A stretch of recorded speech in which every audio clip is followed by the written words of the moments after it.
Alors bonjour, j'ai réussi à confisquer pendant quelques secondes le micro. C'est difficile, hein. Pour introduire cette demi-journée, donc, je suis Géraldine Victoire, je suis maître de conférence à l'Université de Montpellier en histoire de l'art médiéval.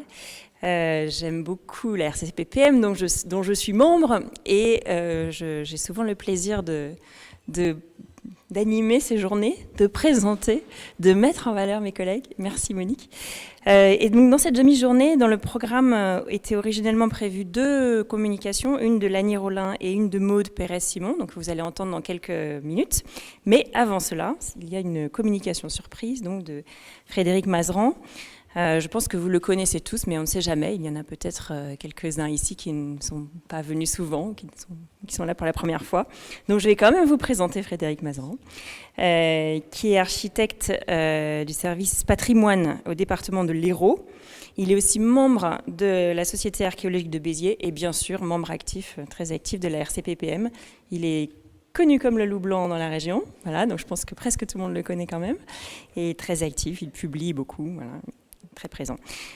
Aujourd'hui, donc, il nous parle de l'hôtel Ajac à Béziers, qui est un hôtel urbain. Voilà. Vous avez une demi-heure. Oui, merci. Voilà. On peut éteindre ou pas? Non, je ne sais pas. Ouais. En fait, vous voyez bien. Non, mais c'est quand même mieux de... Après, on le met plein écran ou pas? Non?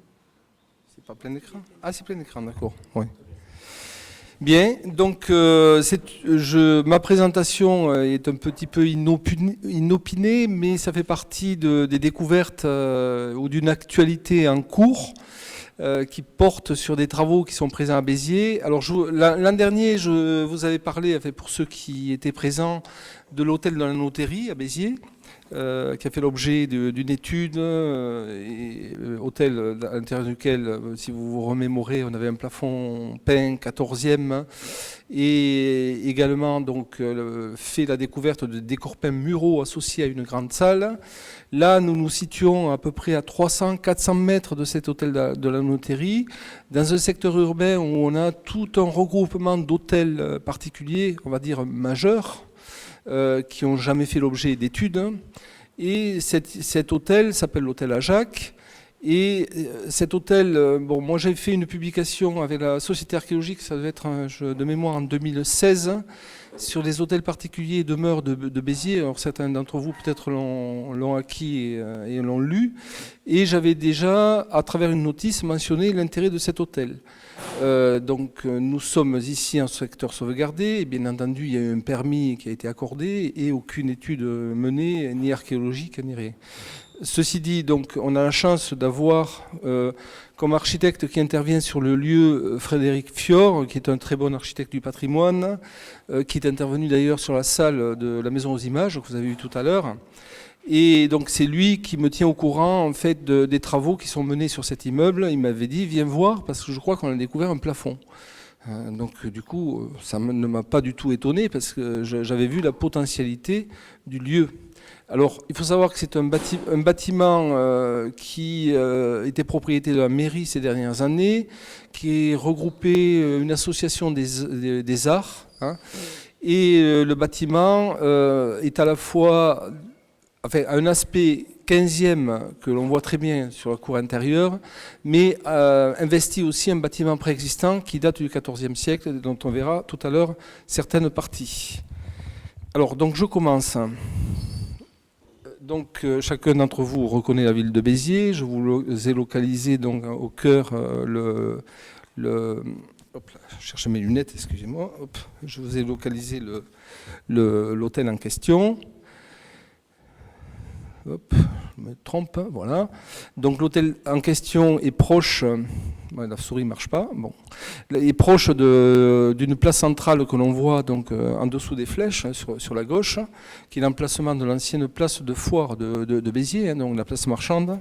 Et vous avez donc 2 grands hôtels identifiés, l'hôtel de la Noterie dont je vous ai parlé l'an dernier, et un autre hôtel sur lequel on va mener des investigations, on en reparlera peut-être l'an prochain, c'est l'hôtel Cristol.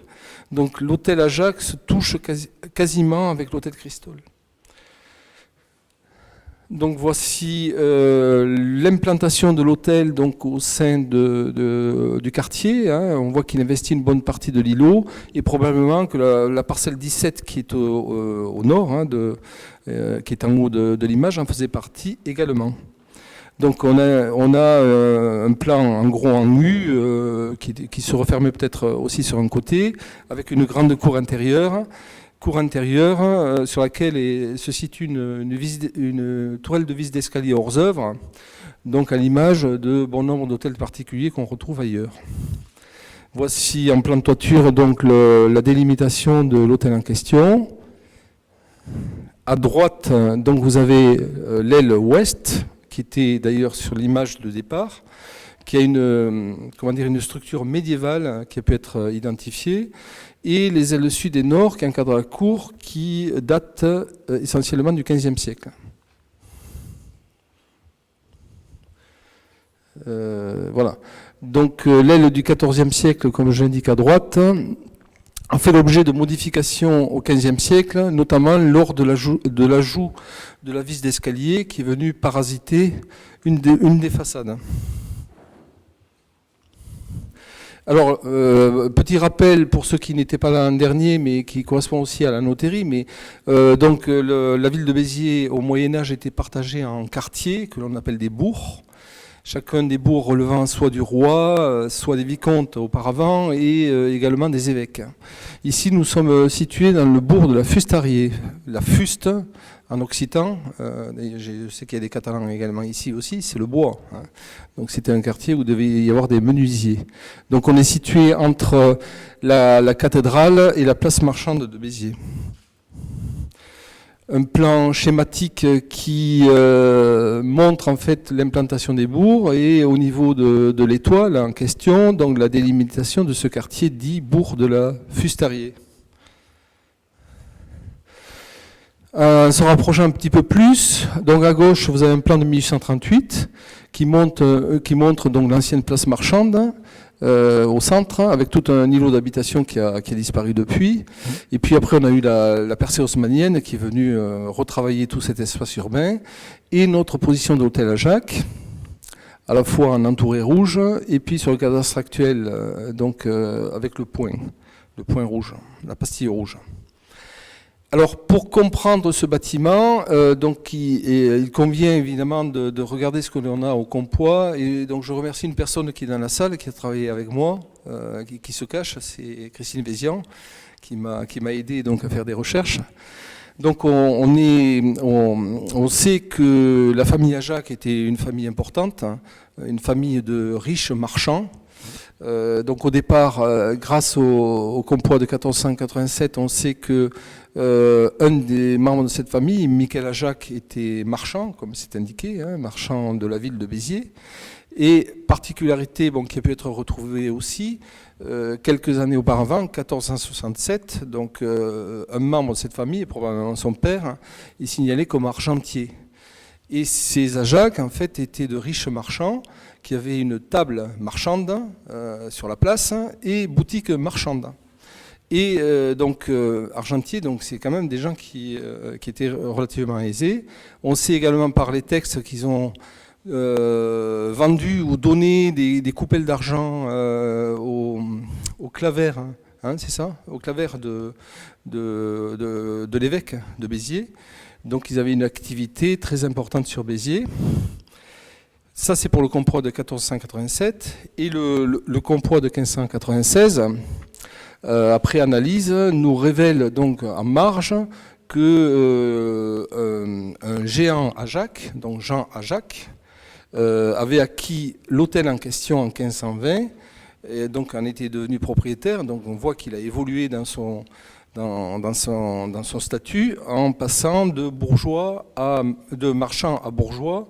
Et par ailleurs, entre les deux Compois d'époque, on voit la richesse foncière de cette famille qui possède de nombreux biens dans Béziers, des hôtels particuliers. Il est mentionné également une métairie en dehors de la ville, des terres, et j'en passe. Et ce qui est intéressant également pour nous, pour cette recherche, on va dire qui est pour l'instant sommaire, c'est qu'en marge et dans les mutations foncières, on apprend que ce Jean Ajac, en fait, a acquis l'hôtel en 1520 d'un Guiraud Vidal qui le précédait et qui le détenait lui-même d'un géant Besson, ou Jean Besson. Donc, par le biais des compois, on remonte en gros au milieu 15e pour la connaissance de l'hôtel. Par contre, là où on pêche sur Béziers, quels que soient les bâtiments ou les quartiers, c'est qu'on ne sait pas ce qui s'est passé à Béziers au XIVe siècle, donc en termes de propriété. Alors, si on se permet une première interprétation des périodes du bâti, donc à travers les vestiges qui peuvent être vus et qui ressortent du chantier en cours.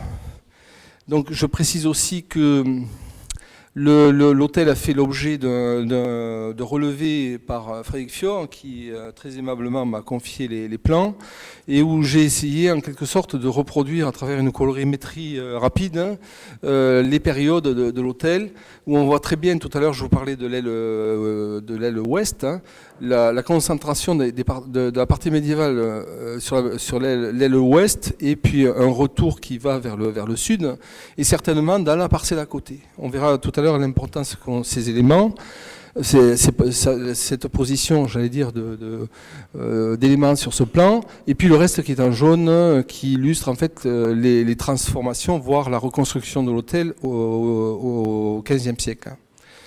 Ça, je vous ai montré tout à l'heure le rez-de-chaussée.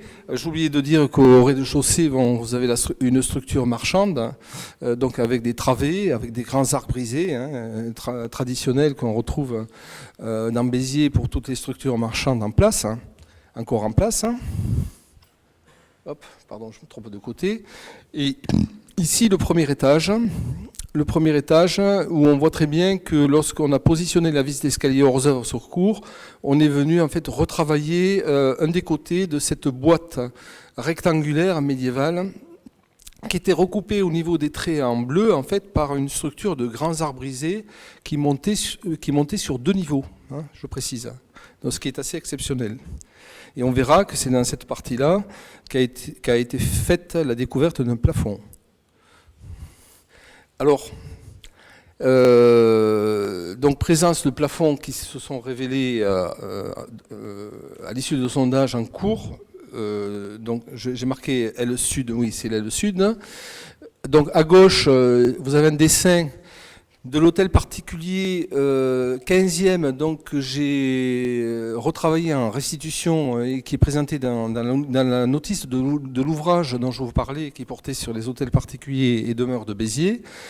Donc avec de grandes façades percées de grandes fenêtres à croisées, de bandeaux d'étage filants et la position de la vis d'escalier. Et sur la droite de cette élévation, de cette coupe élévation, vous avez la structure de l'aile médiévale. Aujourd'hui, ce qui reste en fait de ce dispositif 15e que l'on voit ici à travers une de ces photos, avec donc un écrêtement qui a été réalisé de la vis d'escalier notamment, et la suppression des croisées sur les grandes fenêtres qui ont été remplacées par des fenêtres à arc segmentaire plutôt 18e. Ceci dit, dès qu'on regarde de près les intérieurs, on s'aperçoit évidemment que les parties 15e subsistent, ils sont visibles, notamment au niveau des portes, les linteaux, donc les linteaux, vous voyez, à gorge qui s'entrecroisent. Vous avez également des linteaux en accolade, donc tout un potentiel d'archéologie du bâti qui, si on le met en lien avec des structures de plafond, est indicateur certainement de la présence de plafond quelque part. On ne peut pas avoir, si vous voulez, une structure bâtie de ce genre, qui était assez imposante et assez importante en taille, sans avoir eu des plafonds qui allaient avec. Et effectivement, donc en cours de travaux, donc des sondages sont pratiqués et on voit réapparaître sous des salles plafonnées et remanié d'un point de vue esthétique avec l'apport de gypserie, la présence des grandes poutres dont on voit une gorge en partie basse. Et donc vous avez toute la structure qui est au-dessus, c'est-à-dire les planches latérales à la poutre, chacun d'entre vous connaît cette typologie de plafond, et bien sûr les closoirs qui vont avec. Voici ici donc un about de poutre. On voit très bien donc la distance que l'on a entre la terminaison de moulure et le mur, qui laisse supposer qu'on avait une belle console sculptée qui a été supprimée au XVIIIe siècle.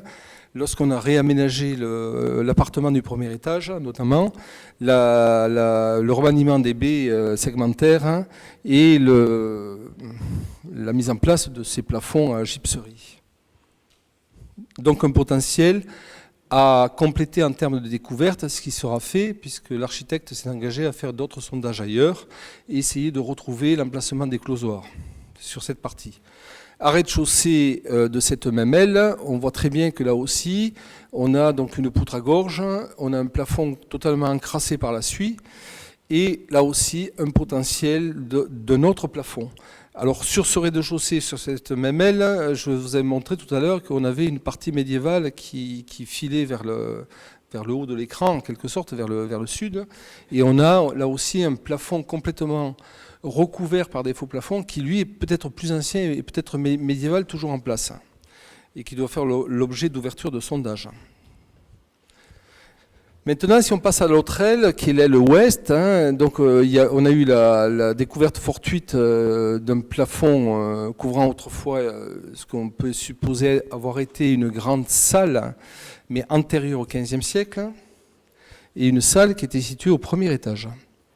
Alors voilà le plafond tel qu'il se présentait avant travaux, donc avec une structure non pas de solives mais de poutres assez rapprochées, qui sont supportées donc sur les deux longs côtés de la salle par des consoles en bois. Et chose assez particulière, c'est que ces poutres sortaient en façade et reprenaient un pan de bois. Et ce pan de bois, comme partout dans la région, lorsque les pans de bois étaient abîmés, hop, on les sciait et puis on remontait une maçonnerie à la place. Donc, ce qui fait qu'on n'a plus que la structure en fait couvrant la salle, il nous manque tout ce qui sortait à l'extérieur.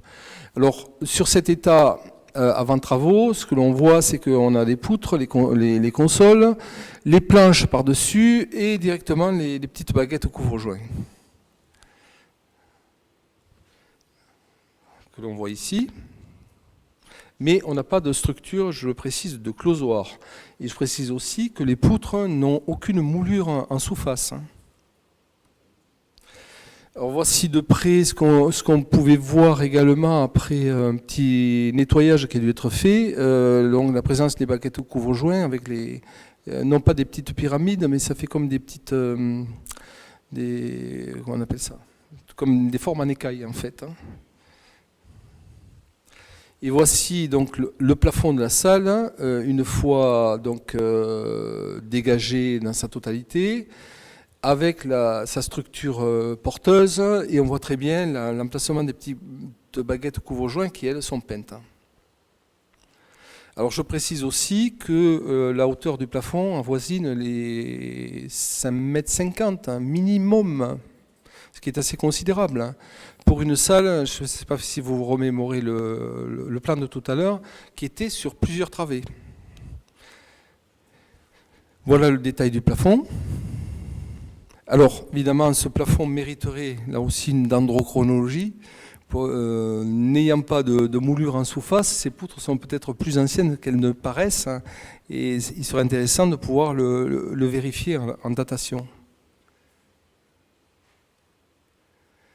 Alors maintenant, si on passe à l'interprétation des vestiges, donc à partir de l'examen archéologique de cette aile, l'aile la plus ancienne, on s'aperçoit que l'aile est bordée en fait par une ancienne façade extérieure qui est côté court, je ne sais pas si vous remémorez le plan, qui était déterminée par la présence de grands arcs aveugles. Alors là, on a le haut de l'arc. En fait, si on enlevait le plancher qui est en dessous, vous avez la structure verticale des jambages qui descend sur 2 niveaux. Donc en quelque sorte, on avait au moins 3 travées en façade extérieure, côté court, qui bordaient cette grande salle plafonnée dont je vous ai montré tout à l'heure la découverte et les premiers dégagements. Et voici ce que ça donne intérieurement. Donc on a malheureusement sur une des travées, le plafond ancien disparu, avait été remplacé du temps de l'administration de la mairie par un magnifique plafond à poutrelles et ourdis. Mais vous avez donc le calage en fait, des niveaux de ces plafonds au niveau de la ligne de cintre de ces grands arcs. Et donc la hauteur considérable que l'on a, hein, je vous disais, ça fait à peu près dans les 6 mètres. Hein.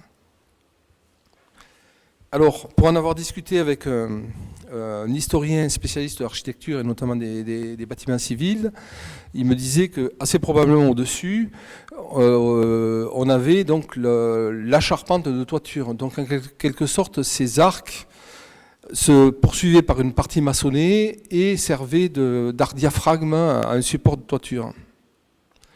Alors, je me suis permis, puisque je fais souvent des petits dessins, d'essayer de comprendre comment marchait cette aile qui m'intéressait le plus en fait.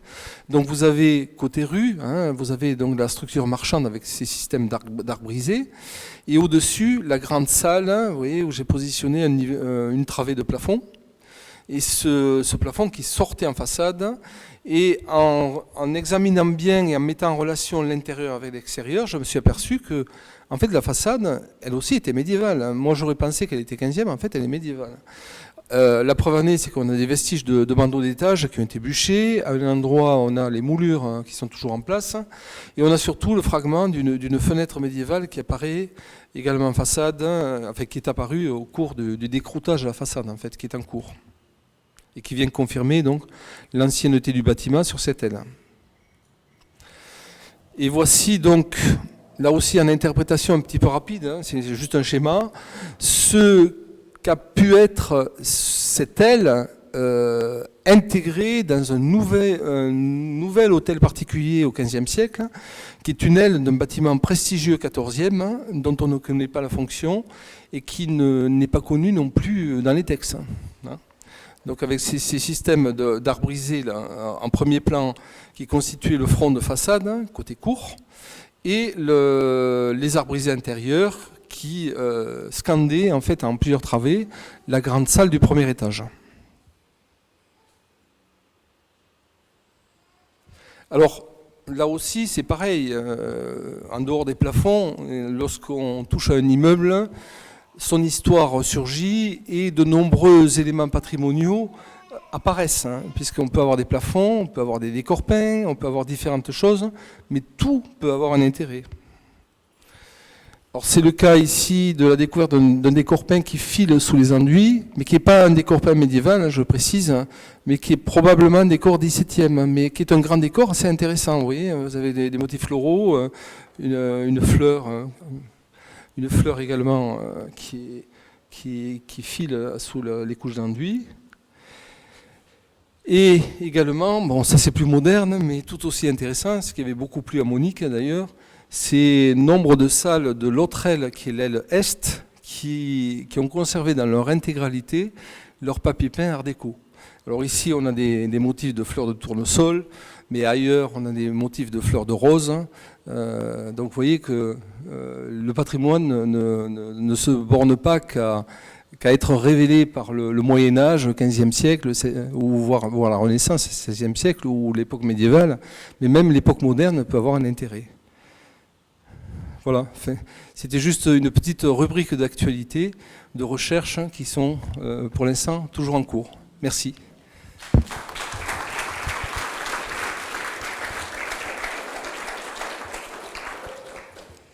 Merci beaucoup. Frédéric Mazan, la ponctualité était magnifique, vous n'avez même pas fait une demi-heure. J'ai même pas eu besoin d'agir. Est-ce qu'on fait une séance de questions ? Monique, où est-ce qu'elle est Monique ? Oui. Oui. Alors, y a-t-il des questions sur ce nouveau patrimoine ? Je vais venir avec le patrimoine en découverte.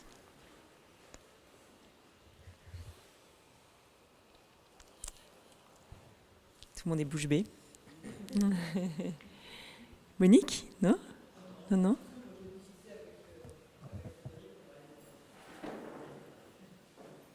Oui, simplement dire qu'on aurait besoin d'une petite campagne d'androchronologie quand même pour pouvoir caler certaines périodes ou préciser certaines périodes, notamment au niveau du plafond, du dernier plafond qui est situé dans l'aile médiévale. Mais bon, ça on verra après.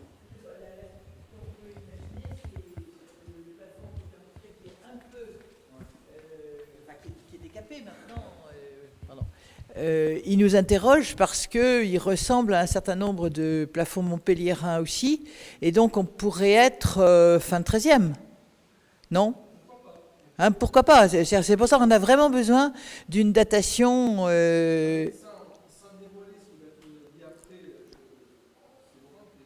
pardon, tiens.